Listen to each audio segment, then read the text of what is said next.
তবে হ্যাঁ, ছেলেটির পোশাক আশাক, কথাবার্তা, আচার ব্যবহার সবকিছুতেই একটা উচ্চ মার্গের মানুষের পরিচয় মেলে। বেশি নয়, আপনি ওর সাথে 2 মিনিট কথা বললেই বুঝে যাবেন এ কোনো সাধারণ ছেলে হতে পারে না। কিন্তু এই বশিষ্ঠ নামটি ওর আসল নাম নয়।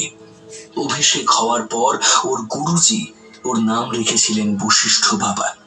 ওর আসল নাম না, থাক, আপনাদের কাছে ও বশিষ্ঠ নামই পরিচিত থাক। ছেলেটার বেশভূষা অতি সাধারণ, স্টাইল প্রায় নেই বললেই চলে।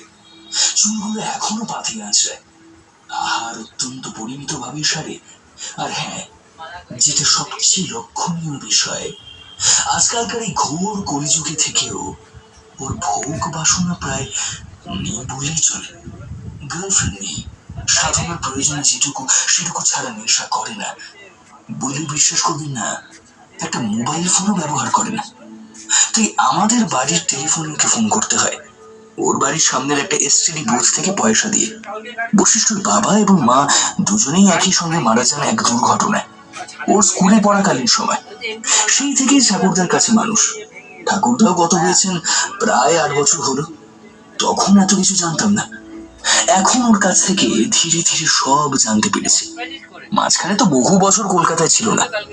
সাধনার নানা স্তর অতিক্রম করতে করতে ওকে ঘুরে বেড়াতে হয়েছে এই গ্রাম থেকে ওই শহর, কখনো এই তীর্থ আর কখনো সেই শ্মশান। বর্তমানে ওদের কাশীপুরের পৈতৃক বাড়িতেই একা থাকে।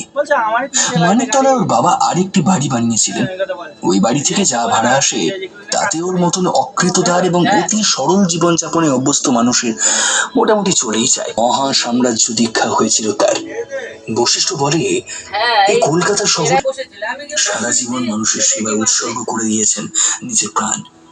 উনি বেঁচে থাকাকালীন সময়ে কোনো কারোর কাছ থেকে যে যা পারত তাই দিত, কিংবা অনেকে দিতেও পারত না। বশিষ্ঠর তন্ত্র সাধনার প্রতি ঝোঁক এবং ধরনের রহস্য পূজা এবং তান্ত্রিক আচার অনুষ্ঠান করতে তিনি কোনোদিনও আমায় এসবের থেকে 16 বছর বয়সে 7 দিন খাওয়ার নিজের শক্তির কিছুটা অংশ শিষ্যের শরীরে ট্রান্সফার করেন। একদিন রাতে ঠাকুর আমার হাতে দিয়ে বললেন, ঘর উপরে রাখলে উঠবে, স্নান করে নিয়ে ওটা পরে ছাদে আসবে, সাবধান, কেউ যেন দেখতে না পায়। সে সদ্গুরু সন্ধান পাবে, সে তোকে সাধনার বাকি পথ পার করিয়ে দেবে। এই বলে ঠাকুরদা আমার কানে মন্ত্র দিয়েছিলেন, আর সেদিন থেকেই আমি ত্রিসন্ধ্যা মন্ত্র জপ করতাম, ধ্যানে বসতাম। বয়সে সন্ধান পেলাম আমার গুরুজি অবধূত শ্রী শঙ্কর নাথজির। সেই গল্প না হয় পরে একদিন বলবো তোকে।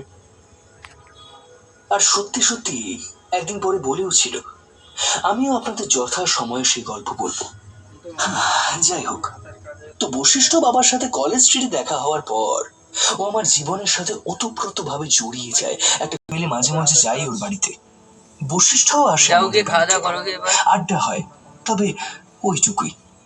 বন্ধু বান্ধব বলতে যা বোঝায়, বিকেলবেলা বাইকে করে ঘুরতে যাওয়া বা হই হুল্লোড় করা, একসাথে বসে নেশা করা, ওসব কিছুই হয় না আমাদের মধ্যে।